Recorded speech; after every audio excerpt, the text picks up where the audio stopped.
Dimensión con Dionisio Gutiérrez. Tengo miedo de quedarme sola. Mira cómo se visten, después que no se quejen. Él me ha prometido que va a cambiar. Algo habrá hecho. Mis hijos necesitan a su padre. Véngase, mamacita. La violencia de género es un problema real y cercano para millones de mujeres en todo el mundo. La ONU estima que hasta el 70% de las mujeres experimentan algún tipo de violencia en su vida. Según la Organización Mundial de la Salud, 1/3 de todas las mujeres que han estado en una relación han sufrido de violencia de parte de su pareja, y el 38% de todos los asesinatos de mujeres que se producen en el mundo son cometidos por la pareja. La violencia de género adquiere muchas formas: física, sexual, psicológica y económica, y afecta a mujeres de todas las edades, de todos los estratos socioeconómicos, en todos los países del mundo. Una mujer que sufre de violencia experimenta problemas de salud, disminuye su capacidad de participar en la vida pública y ve seriamente mermada su calidad de vida. La violencia contra la mujer es una epidemia que afecta a familias, comunidades y naciones. 25 de noviembre, Día Internacional de la Eliminación de la Violencia contra la Mujer.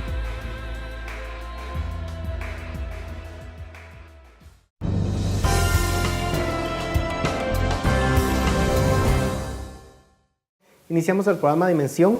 Esta semana queremos discutir sobre el tema de la prevención o la eliminación de la violencia contra la mujer.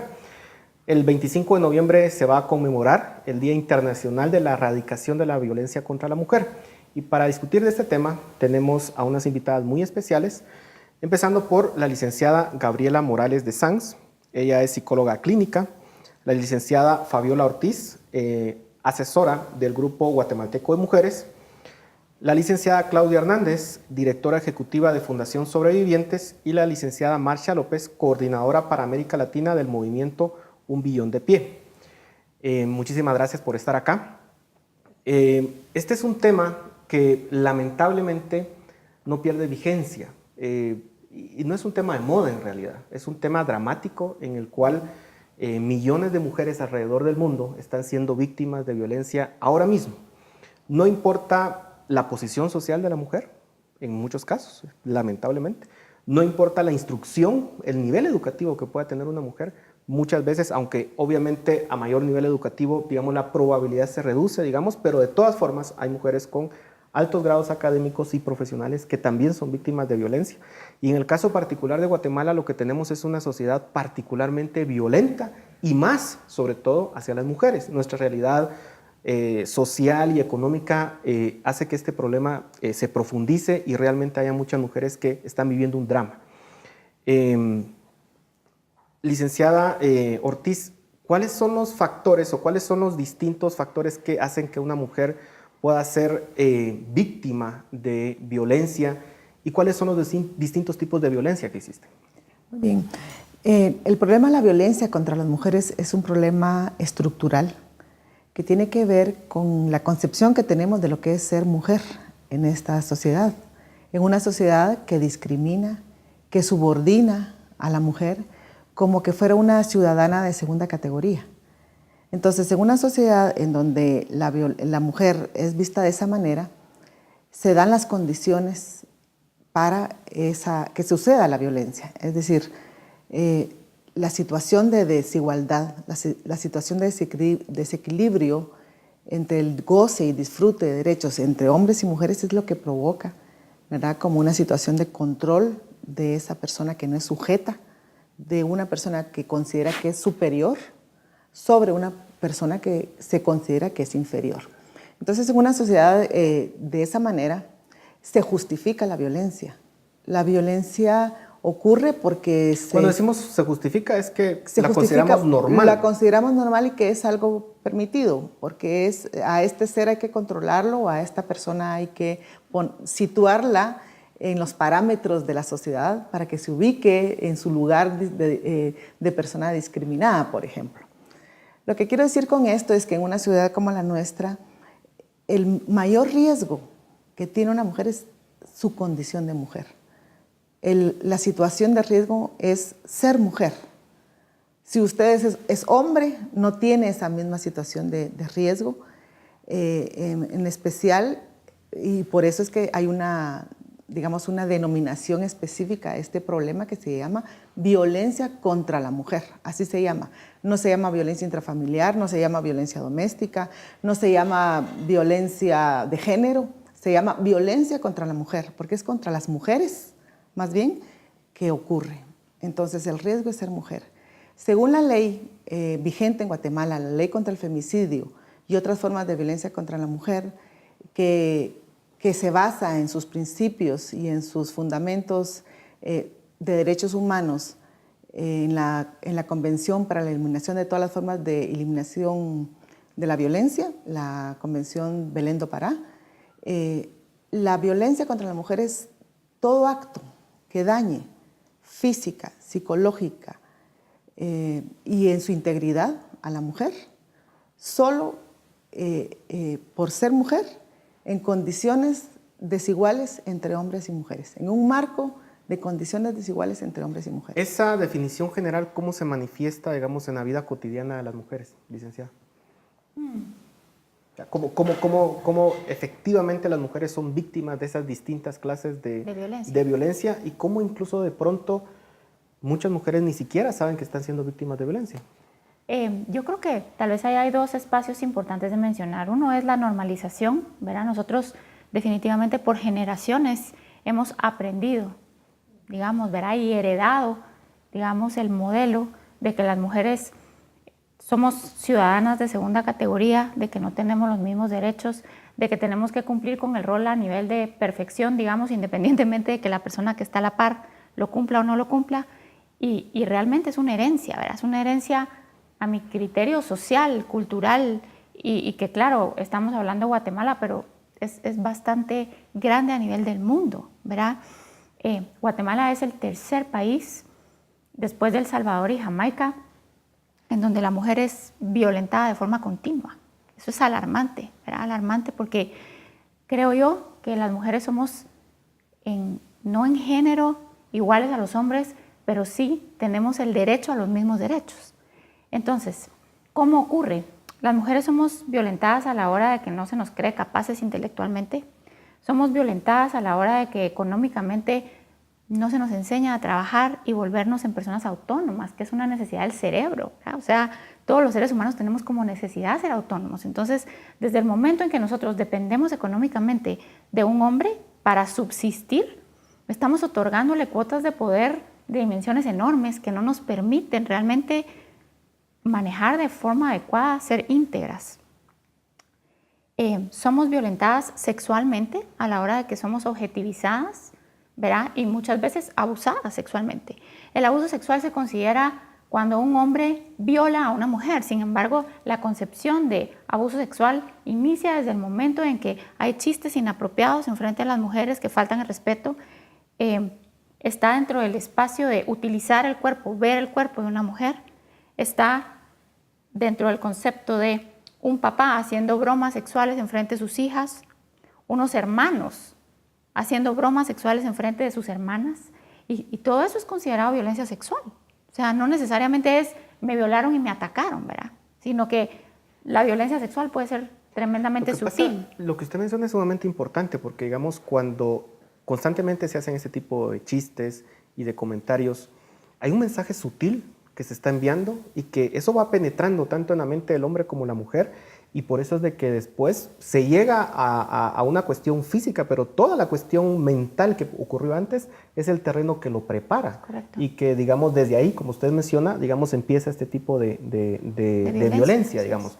Pero, digamos, ¿qué es lo que hace? Usted mencionaba el caso, por ejemplo, de mujeres que dependen, digamos, económicamente de un hombre.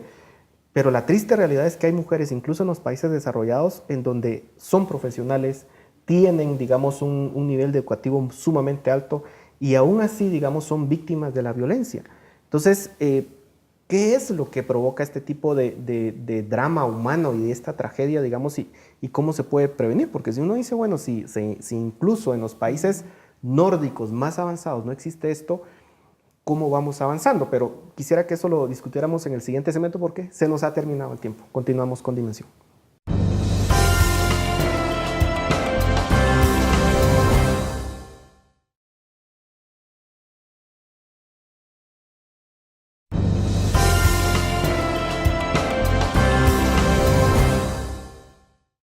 Continuamos en el programa Dimensión discutiendo sobre el tema de prevención o erradicación de la violencia contra la mujer. En el segmento anterior lanzaba una pregunta, o sea, ¿por qué, digamos, este tipo de violencia se manifiesta incluso en mujeres que son económicamente independientes, son profesionalmente exitosas y aún así son víctimas de este tipo de violencia? Licenciada. Bueno, nosotros desde la experiencia del movimiento Un Billón de Pies, realmente esto es un movimiento global y las coordinadoras regionales que están en Europa y enfocando un poco en la pregunta de las mujeres que puedan vivir en quizá un primer mundo, que también son víctimas de violencia. Yo creo que son otro tipo de violencia también. Hay mucho tipo de violencia económica, por ejemplo, la desigualdad en los salarios en esos países del primer mundo. Yo creo que todo eso tiene que ver mucho desde la educación en casa, como bien decía la licenciada, porque son cosas que hemos aprendido o hemos heredado. En el caso mío, que soy sobreviviente de violencia y por el cual trabajo el tema, yo no lo vi en mi casa. Sin embargo, a una cierta edad, yo fui como quizá no tenía ese empoderamiento que necesitaba para poder reclamar un derecho. Sin embargo, bueno, cuando yo empecé a sufrir violencia, que tenía 14 años, como te digo, nunca lo vi en casa. Mi mamá nos enseñó a ser siempre iguales, mi hermano y nosotras, las dos mujeres, y aún así yo fui víctima de violencia. Entonces uno dice, ¿por qué pasa esto? Y contestando a tu pregunta, yo creo que viene un poco también desde la autoestima de la niña, que de cierta manera se ve afectada, digamos, en el caso puede ser del abandono del padre, o de alguna otra forma de violencia que la niña sufrió. Entonces también que es lo que hace también la organización de ustedes, me encanta porque es como empoderar a la niña también. O sea, tenemos que trabajar con la niña y con el niño para que hayan condiciones igualitarias y de equidad desde que son chiquitos, ¿verdad? Para poder ir poco a poco con las generaciones, verdaderamente viendo los cambios de nuestro trabajo actual. Entonces yo creo que esto tiene mucho que ver con la cultura, con la forma en que fuimos educadas y con la forma en que nosotras nos concebimos como niñas y luego como mujeres. Y al final esto es un tema que es de siglos, ¿verdad? O sea, tal vez el siglo XX y lo que vamos al siglo XXI tal vez es donde más ha evolucionado, pero si uno ve de ahí para atrás es un dramatismo terrible, digamos, para mencionar el caso de que en Guatemala el derecho a voto en la mujer fue hasta la Constitución de 1945. Es una vergüenza, pues, o sea que, y en Estados Unidos, un país desarrollado, fue en 1912, o sea, tampoco es que nos hayan llevado mucha ventaja en ese sentido, pero contextualizándolo en el caso de Guatemala, licenciada Hernández, usted que trabaja en una fundación que ve precisamente este tipo de violencia en el caso de Guatemala, ¿qué características particulares tiene este tipo o este drama en nuestro país? Y considerando distintos contextos, digamos, urbanos, rurales. Sí, bueno, la diferencia que vemos entre el área urbana y rural es el acceso. Es el acceso, uno, a los servicios, a los entes encargados de la persecución penal y de recibir la denuncia, que eso va a variar dependiendo del área donde estés. Pero también las campañas que se han lanzado en temas sobre denunciar la violencia, informar sobre la violencia, no llegan a muchos departamentos y sobre todo a los municipios. Entonces vemos muchas aldeas en áreas muy remotas donde tienen poco acceso y las mujeres no se pueden informar. Entonces no pueden determinar si están siendo o no víctimas de violencia porque han crecido en ellas. Entonces cuando hablamos de la normalización, entra en toda la parte de la sociedad que la visualizamos como una práctica normal que es permitida cometerla y que quienes son los esposos o los padres tienen la autoridad de ejercerla sobre las mujeres, sin importar la edad que se tenga. Entonces, de ahí es que vamos viendo nosotros como muchas mujeres que llegan allá pueden ser jóvenes, cuando te digo jóvenes, estamos hablando de jóvenes de 18 que se unieron a los 15 años en una relación donde ya son mamás incluso de 2 o 3 hijos, o señoras que ya llevan más de 25 o 30 años de casadas, donde deciden romper esa violencia.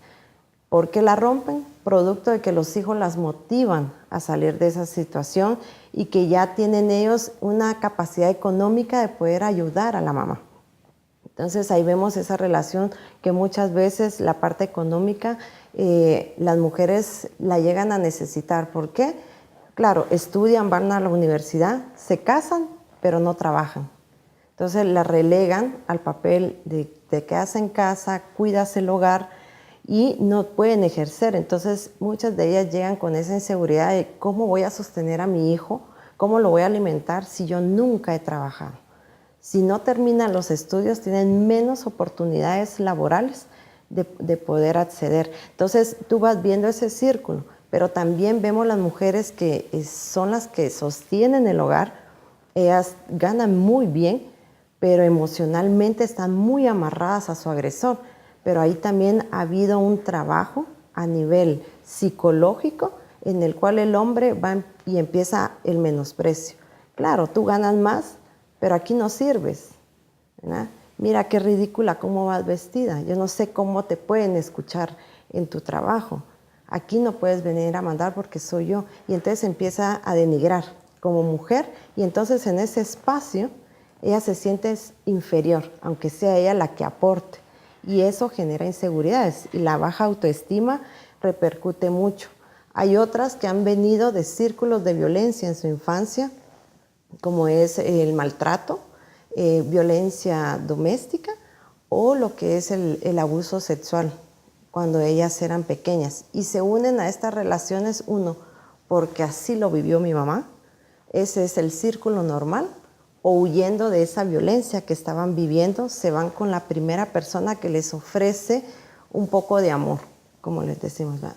Una concepción errada de lo que es el amor puede llevar a relaciones muy destructivas, que es lo que vemos en la fundación. Claro, el hecho de que una mujer no trabaja puede aumentar el riesgo de que pueda sufrir de violencia, pero el mismo hecho de que un hombre le diga a una mujer, tú no trabajas, o sea, eso ya es un acto de violencia, digamos. Sí, exactamente. ¿Y cómo se permite ese tipo de situaciones en el cual una mujer dice, bueno, dices que no trabajo y no trabajo? O sea, ¿qué factores?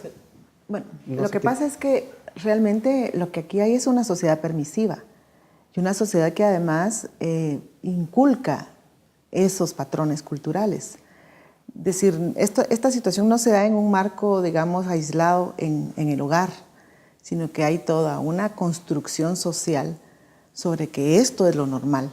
La mujer debe estar en la casa, debe ser sumisa al esposo, la mujer debe acatar, digamos, las órdenes que le da todo lo que es ser un ser que es el opuesto, el hombre, siempre debe estar subordinada, no importa si es el esposo, el papá, el hermano, el vecino, el maestro, incluso el compañero de clases, ¿verdad? Entonces, esa sociedad que tiene sus instituciones, que las instituciones son las que ayudan digamos, a fundamentar, a fortalecer esos patrones desiguales, como la escuela, la iglesia y otras, digamos, otras instituciones de la sociedad, hacen que los patrones culturales moldeen formas y formas de ser hombre y mujer diferente. El típico ejemplo cuando nace una niña y una mujer, por ejemplo en Guatemala, una niña y un hombre en Guatemala, hay una reacción diferente en la familia, ¿no? Hay hogares en donde, por ejemplo, si nace una niña, es como que en la familia hay un duelo, ¿verdad? Porque no es lo que se esperaba, ¿verdad? El patrón de éxito, el patrón de lo mejor, lo bueno, lo que nos debió haber pasado, porque es lo que la sociedad ve como el modelo de lo mejor, es el patrón de ser hombre. Entonces, en esa concepción de desigualdad, lo que se debe hacer es contribuir al cambio de patrones. Además, en Guatemala es un delito obstaculizar, por ejemplo, el empleo obstaculizar los recursos, romper o digamos... impedir el desarrollo de una persona, digamos. Exacto, pero sus sus instrumentos de trabajo también, porque suele suceder que se le obstaculiza rompiéndole sus cuestiones de trabajo a las mujeres, escondiéndole sus documentos de identificación, por ejemplo. Entonces, ese tipo de cuestiones un mecanismo de control son mecanismos muy graves de control a esta persona. Entonces, en Guatemala esto debemos reconocer que es el delito de violencia económica, ¿verdad? ¿Licenciada? Y yo lo que creo en relación a eso es, creo que hay una interpretación errónea cuando uno dice la mujer no trabaja si se queda en casa.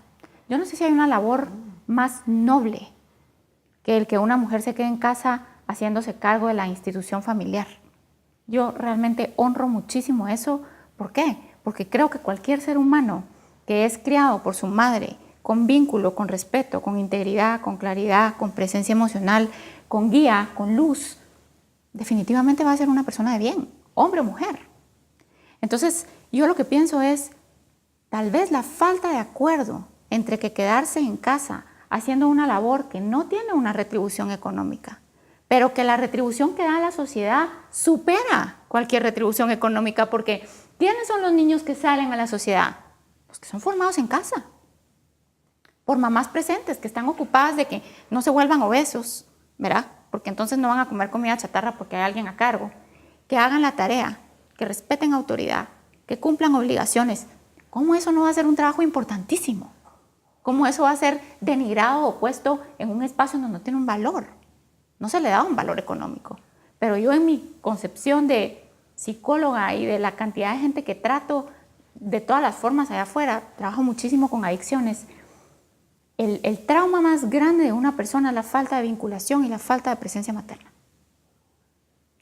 Y nunca lo he estudiado y algún día lo haré, pero estoy convencida que esa ausencia de figuras de vínculo afectivo hacen personas lastimadas que salen a lastimar. Entonces, creo que también hay una mala interpretación en términos de si no produce dinero, entonces no está produciendo. ¿Qué es más importante? Y ahí es donde yo digo, perdón, pero el sistema de valores a veces es verdaderamente confuso. ¿Qué es más importante? ¿Producir dinero para no permitir que un hombre me violente o producir hijos que son capaces de salir a una sociedad como seres íntegramente formados en todas sus áreas? Porque yo estuve aquí haciendo el trabajo más importante de un ser humano, que es, si yo decidí ser padre, toca formar. Claro, ahí el reto es que la sociedad en su conjunto pueda valorar este tipo de trabajo y de labor que realizan las mujeres, pero también que el hombre pueda comprender de que ese trabajo que está haciendo y esa labor que está realizando su esposa tiene un valor enorme y la tiene que respetar, que eso no implica que tiene, digamos, es que no es ni siquiera derecho, o sea, digamos que puede hacer lo que quiera, digamos. Pero vamos a ampliar con esta idea, se nos ha ido el tiempo, vamos a tener que ir a cortes comerciales, continuamos con Dimensión.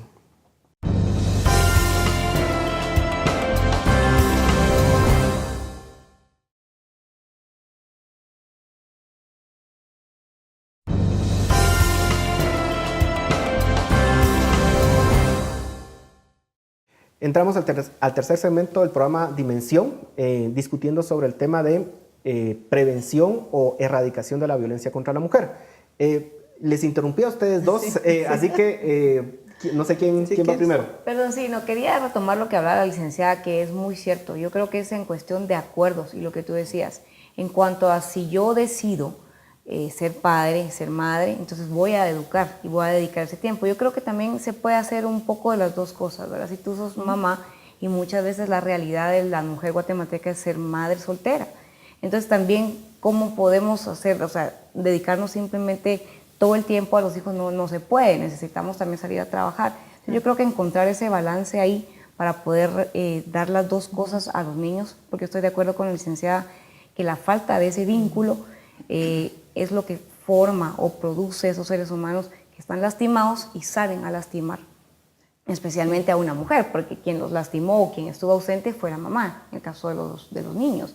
Entonces, Es importante eso. Y otra cosa que quería recalcar o recordar un poco sobre lo que hablaba la licenciada es que también vivimos en una cultura en donde no se habla. Es una cultura de silencio, de no denuncia, de miedo y mucha vergüenza, que a veces porque pertenecemos o no a una clase social, nos da miedo y vergüenza hablar lo que estamos sufriendo en casa. Entonces también creo que esa cultura, con algún tipo de trabajo que hemos hecho, yo creo que se ha ido de cierta manera rompiendo. Escuchamos cada vez más casos de violencia y eso quiere decir que las mujeres cada vez estamos denunciando más y eso es bueno. Sí, aquí, como decía también ella, el asunto es de que si yo decido hacer esto, si yo decido quedarme en la casa, si es una situación en donde yo tomé esa determinación y no fue por obligación o por presión, porque yo creo que también el trabajo doméstico puede ser compartido. Y lo digo por experiencia personal. Lo he visto en mi familia, el trabajo doméstico es compartido por los hombres de mi familia. Entonces, se trata de que estemos en la comprensión de que estamos siendo tratados con dignidad, con integridad, como personas que tenemos derechos a decidir, ¿verdad? ¿Cómo queremos vivir? ¿Cuál es, digamos, el futuro que hemos construido juntos, pero también como individuos, cómo nos desarrollamos como tales, ¿verdad? Entonces se tiene que llegar a la comprensión de que no solo el hombre tiene derecho a tomar decisiones sobre su vida, sino que también la mujer debe tomar derechos sobre su vida y sus hijos van a crecer con una mentalidad en donde van a decir, bueno, tanto mi mamá como mi papá tienen el mismo valor como personas, no es inferior el trabajo doméstico, pero mi mamá mi mamá es artista, por ejemplo, y ella opta por ser artista y entre todos ayudamos a la casa. Al final es un tema de tener opciones, ¿verdad? Y que esas opciones sean respetadas y valoradas por la sociedad, porque cuando podemos ir de extremos a extremos, ¿verdad? Está la cuestión de considerar que las mujeres, digamos, su lugar es en el hogar, es un extremo terrible, pero también es el otro que mencionaba, de donde la mujer que decide quedarse en el hogar es denigrada también. Pero también está esa parte de el machismo que se transmite por el rol que se le está asignando al hombre dentro de la misma sociedad. Al hombre se le ve como el proveedor, el que es fuerte, el que tiene que defender a la familia y a todos sus miembros, el que no demuestra afecto alguno y el que no asume una paternidad y que está bien visto. Entonces, parte también del cambio que se necesita para ir cambiando estas visiones del valor de las mujeres, también empieza en el cambio de visión del valor del hombre. No tiene nada de malo que un padre vaya y cambie el pañal de su hijo, se levante en la noche y le dé la pacha, en lugar que sea la madre la que tenga que desvelarse y hacer ese cuidado. Se vale también ese cambio de roles consensuados en que si ella pues tiene un recurso económico mayor, él se pueda quedar en casa y asumir también ese papel del cuidado de los hijos. Y eso no lo desmerita. Al contrario, como bien decía la licenciada, eso ayuda a reforzar esos lazos que necesitan los seres humanos de afecto, pero sobre todo ven las dinámicas que hay dentro de la familia que llegan a ser normalizadas y entonces ellos van a buscar una pareja donde cual puedan seguir con ese mismo círculo. Y entonces ahí vamos ya cambiando esas mentalidades de que la mujer es el sexo débil, el hombre es el fuerte, el hombre defiende a las mujeres y las mujeres pues sí no somos ni capaces de tomar nuestras propias decisiones. ¿Cuál es el rol? La licenciada Ortiz mencionaba hace un momento, en el segmento anterior, el tema de las iglesias. En una sociedad profundamente religiosa como la nuestra, digamos, y en general en el mundo, digamos, todavía sigue siendo de una u otra religión, digamos. ¿Por qué dentro de la religión, digamos, se siguen profundizando este tipo de patrones, digamos, en unas más que en otras? Pero si uno examina las religiones prácticamente de todo el mundo, digamos, o ve las culturas, es el mismo patrón. Y unido a esto, digamos, ¿cuál es el rol que también juegan los medios de comunicación con cierto tipo de programas en donde se denigra a la mujer de forma explícita y son los que tienen a veces mejor rating, digamos? O sea, ¿cómo manejar estos imaginarios sociales? No sé quién se anima a responder. licenciada. Yo diría, en términos de la religión, yo creo que cuando uno estudia verdaderamente los orígenes de la religión, primero no tenemos que olvidarnos que la religión fue creada por el hombre, ¿verdad? O sea, ahí empieza. Y el otro día una cliente muy inteligente me dice, fíjate Gaby que me encontré esta lectura que habla acerca de que la mujer honrará al hombre siempre y cuando el hombre la honre de vuelta, ¿verdad? Entonces yo a veces lo que creo es que a lo mejor y se da alguna información sin que sea completa o sin que las mujeres de alguna manera nos ocupemos de completarla para tener un lugar como el que merecemos, porque si nosotros nos vamos, digamos, a historia, ¿verdad? Hubo un momento en que la mujer tenía muchísimo peso, y creo que lo sigue teniendo, ¿verdad? Y está mucho en, yo voy a honrar a un hombre que me honra a mí, yo voy a dignificar a un hombre que me dignifica a mí, yo voy a ser íntegra por escogencia, no porque tengo miedo de un hombre. Entonces realmente creo que es mucho las religiones uniéndose al sistema de valores que permita que el respeto y la integridad sean los valores más importantes, digamos.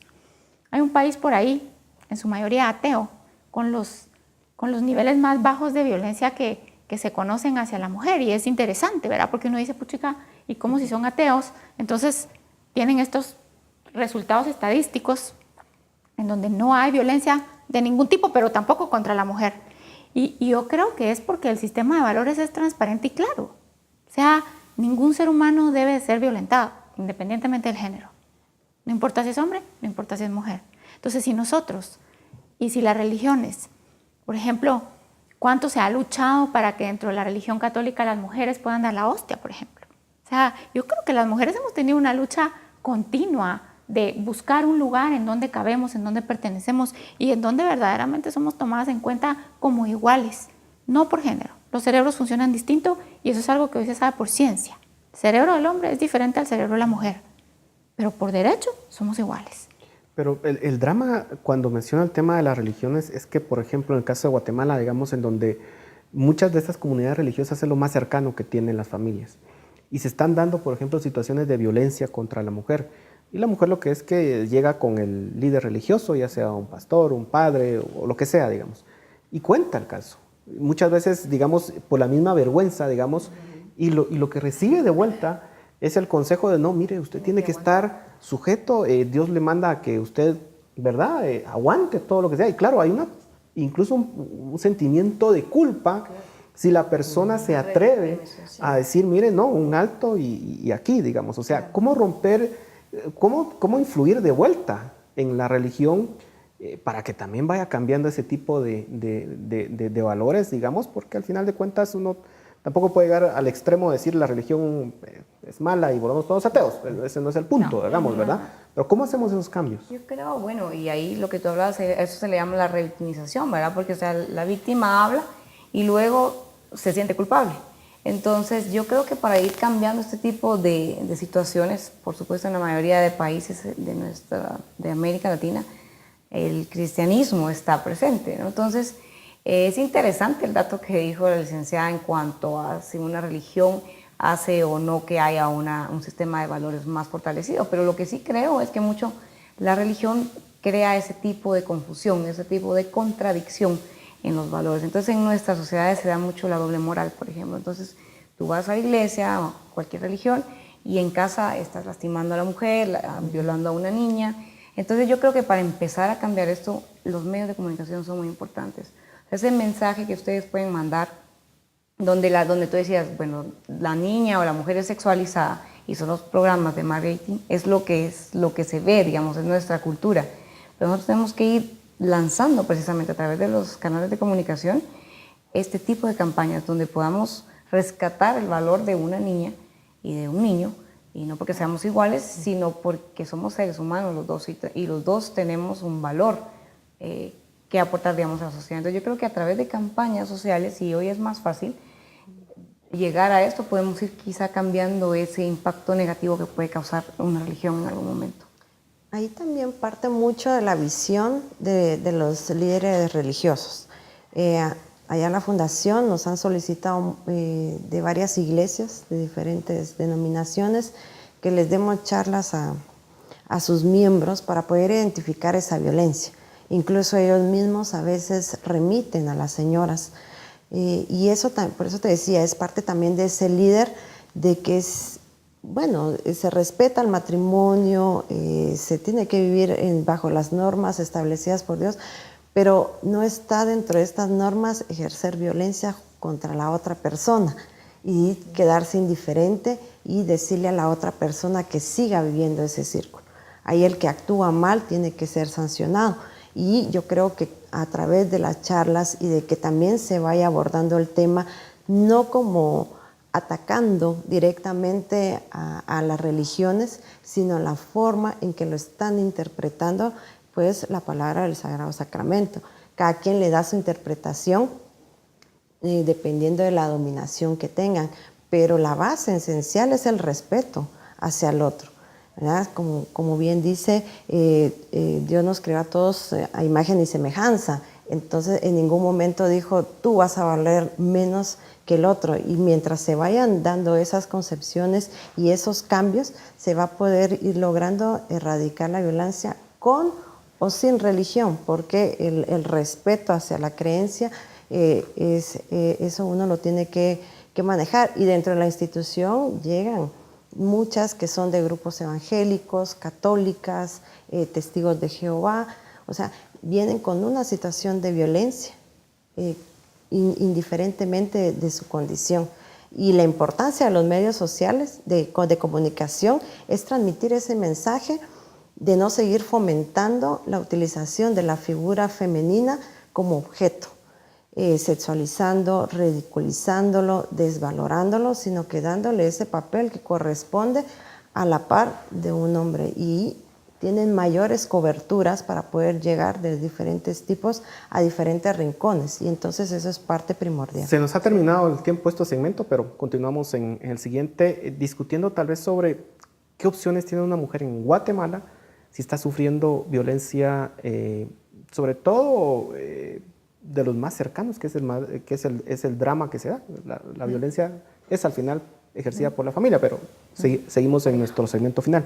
Continuamos con Dimensión.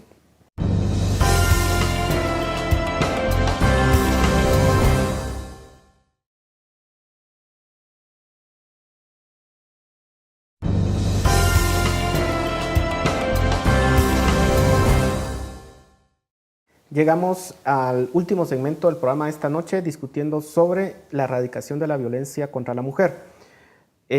Les dejaba la inquietud en el segmento anterior, ¿qué hacer? ¿Qué puede hacer una mujer que, por ejemplo, está viendo este programa y dice, le hace clic muchas cosas y dice, bueno, pues sí, o sea, yo estoy siendo víctima, tal vez no me había dado cuenta. ¿Qué opciones tiene, en el caso específico de Guatemala, para poder salir de ese círculo? ¿Quién se anima? Okay. Hay un dicho por ahí que dice que empiece por mí, ¿verdad? Y yo creo que realmente las mujeres, cuando tomamos conciencia de que algo no está bien, debe empezar por nosotros. Creo que hoy por hoy la información está de verdad a un dedazo, ¿verdad? Nos podemos informar muchísimo, podemos leer, podemos preguntar, podemos acudir a personas que sabemos que han salido de la problemática. Hay grupos de apoyo que no tienen costo. En varias iglesias está, digamos, la comunidad de Al-Anon, que son las esposas que de alguna manera conviven, o esposos también, ¿verdad?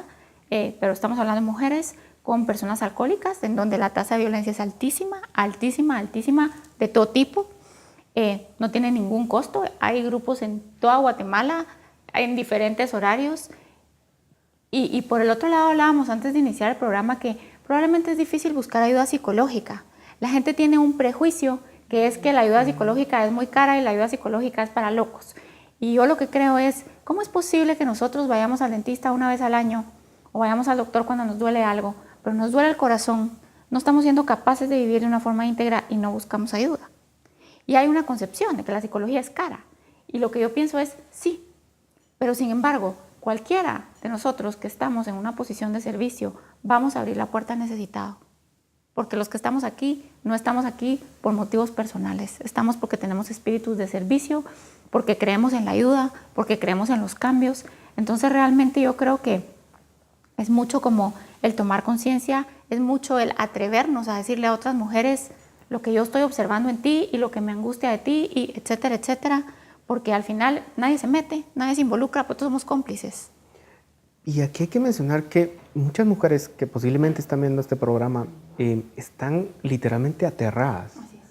O sea, digamos, es una situación tan grave que puedo decir, bueno, ¿qué opciones tengo? O sea, porque incluso en algunos casos, digamos, la presión del hombre es, bueno, dependiendo obviamente de la situación social de las personas, pues, puede ser incluso de decir, bueno, yo te puedo quitar incluso los hijos, entonces la mujer piensa, bueno, ¿qué va a hacer de mis hijos si yo rompo este hogar? O sea, son dilemas muy fuertes. ¿Cómo afrontar eso? Yo quisiera hablar un poco a partir de mi experiencia, Paul. Cuando uno realmente identifica y sabe que está siendo víctima de violencia, es difícil aceptarlo, primero. El segundo paso, cuando uno lo acepta, porque se requiere valor de aceptarlo y luego hablarlo, y yo, pues en el caso mío fue con la familia, pero como bien dice la licenciada, la mayoría de la familia siempre lo sabe y no dice nada. Pero cuando uno decide hablarlo con alguien más, para responder un poco a las mujeres que están viendo ahorita y se sienten identificadas, yo pienso que lo primero es hablarlo con alguien y luego poder denunciarlo y buscar el apoyo psicológico, porque yo sin una terapia psicológica no hubiera podido salir. O sea, yo lo tengo muy claro, creo que la ayuda psicológica es fundamental e indispensable para salir de cualquier tipo de adicción, porque al final esto también es un tema de codependencia, ¿verdad? Entonces se va volviendo una adicción. Entonces es interesante que nosotros necesitamos realmente romper internamente con ese ciclo.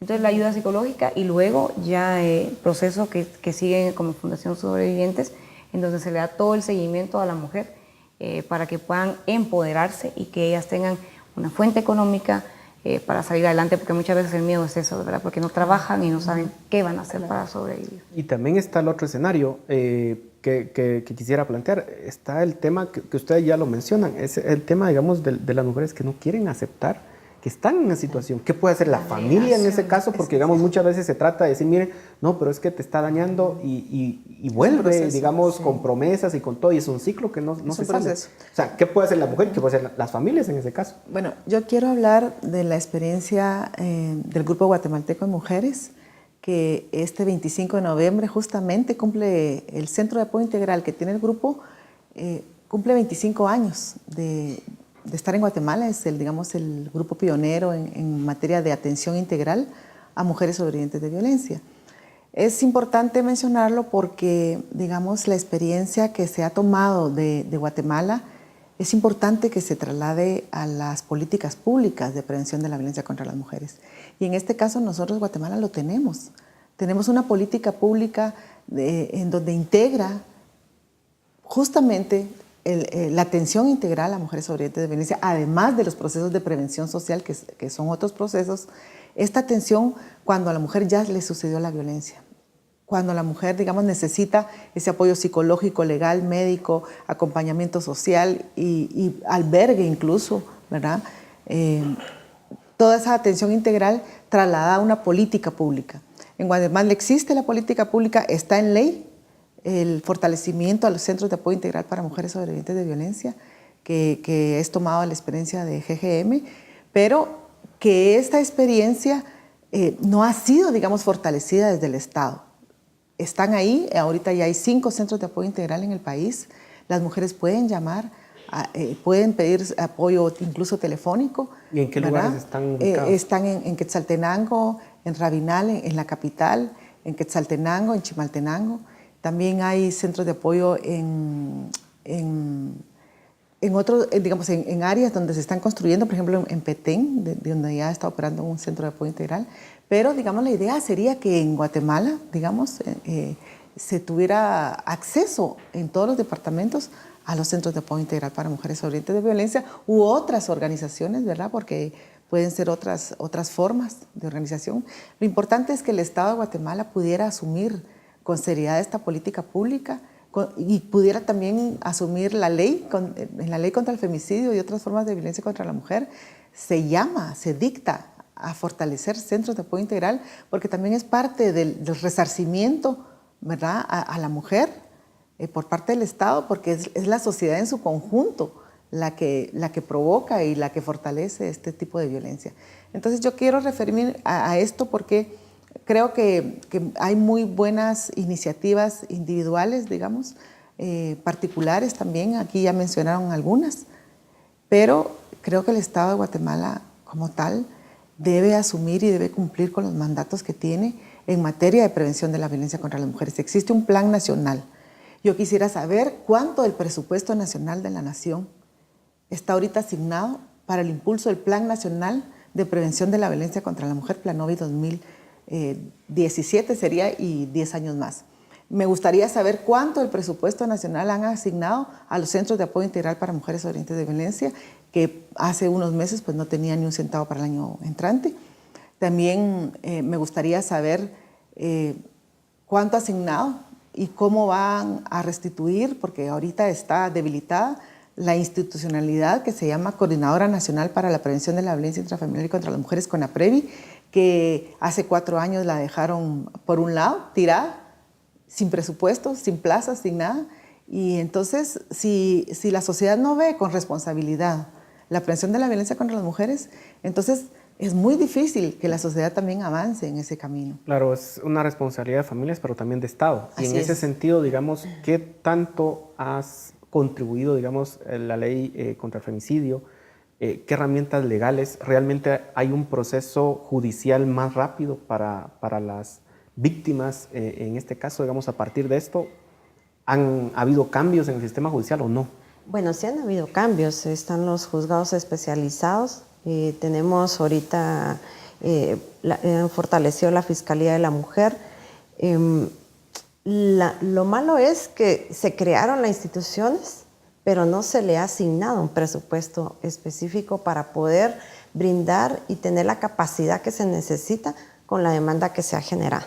Entonces, en el Ministerio Público vemos año con año que van en aumento las denuncias, pero los procesos son muy lentos. Entonces, porque muchas no mujeres tienen se desaniman. Entonces dicen, ¿de qué me sirve denunciar si ya llevo un año y no he tenido noticias del fiscal que lleva mi caso? Ni sé cómo va el caso. Entonces, eso también desmotiva a muchas mujeres a actuar penalmente.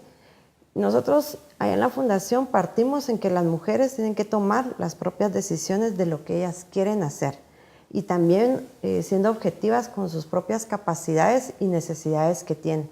Entonces, cuando las vemos que están inseguras, porque llegan primero a pedir información de qué pueden hacer, sobre todo cuando les tiran las amenazas que les van a quitar a los hijos, entonces empieza uno a brindarle toda esa información jurídica, con lo cual ellas ya se pueden quedar un poco tranquilas, pero están entre que si pongo la denuncia o no la pongo. Entonces, ¿cuánto puede durar un ¿ya? tipo de denuncia de este tipo?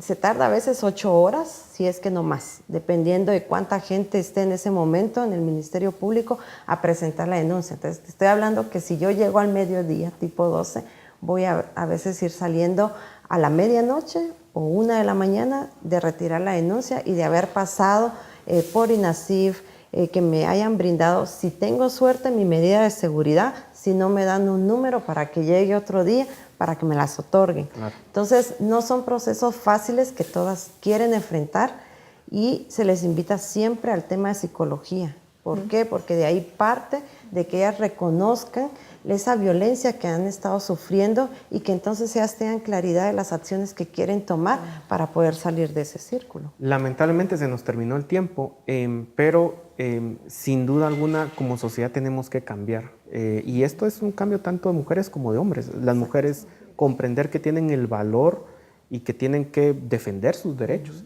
Y los hombres comprender también que estamos ante iguales y que nada da derecho para poder tratar a una mujer como nosotros querramos.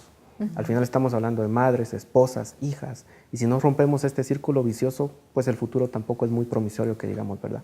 Muchísimas gracias por todos los aportes, gracias a ustedes por su atención, esperamos que pueda haber causado un impacto y reflexionado al respecto, y los dejamos ahora con Dimensión Redes.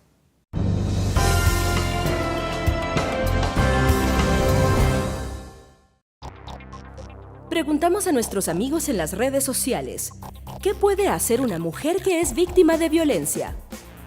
En Facebook, Gabriela Castellanos comentó: según mi criterio personal, 1. Aceptar que la violencia va en contra de las normas morales de nuestra sociedad y que no debe ocurrir bajo ninguna circunstancia. 2. Buscar apoyo en familiares, amigos o alguna persona de confianza. 3. Denunciarlo a las autoridades competentes. 4. Seguir hasta el final las acciones legales para evitar que vuelva a ocurrir. 5. Buscar ayuda psicológica para superar estos episodios. Dulce Veras también escribió: 1. Identificar una red para resguardar su seguridad y la de sus hijos. 2. Reconocer que es víctima de violencia, que es un círculo vicioso, que difícilmente cambiará la situación sin ayuda, y buscar un apoyo cercano para poder tomar acciones. 3. Denunciar y hablar sobre su situación. 4. Recibir ayuda para fortalecer su autoestima y salir del círculo de la violencia.